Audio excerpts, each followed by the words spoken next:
On ne peut pas prêter l'oreille à tout le monde.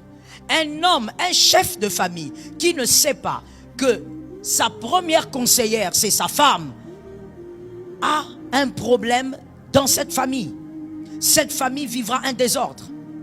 La première à ouvrir sa bouche pour organiser la maison, c'est la femme. Voilà pourquoi il est écrit, c'est la femme qui bâtit. Elle n'est pas chef, mais c'est elle qui bâtit. Parce que c'est à elle d'organiser, de voir, de prévoir et même d'entrevoir. C'est à la femme de le faire. Un homme qui se marie et qui écoute sa mère plus que sa femme ne devrait pas se marier. Il y a une seule conseillère dans le foyer que l'homme doit écouter plus que tous, sauf Jésus, c'est sa femme. En dehors de sa femme, c'est Jésus qu'il doit écouter. Il n'y a qu'une seule voix qui doit être au-dessus de la voix de la conseillère d'un homme, c'est Jésus. Après Jésus, c'est votre femme.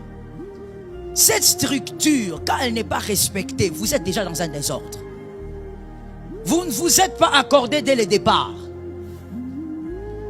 Lorsqu'on dit que l'homme est le chef et qu'il doit être suivi, la femme doit conseiller et bien voir. Voilà pourquoi, lorsqu'on veut se marier, il faut choisir une femme qui est capable de voir plus loin que vous.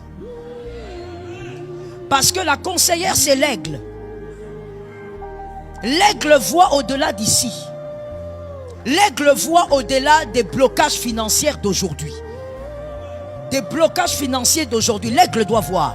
L'aigle doit dire à son mari, ici, ne t'inquiète pas, il faut seulement qu'on fasse ceci, on fasse cela, on économise un peu, Dieu va nous aider et on va tenir.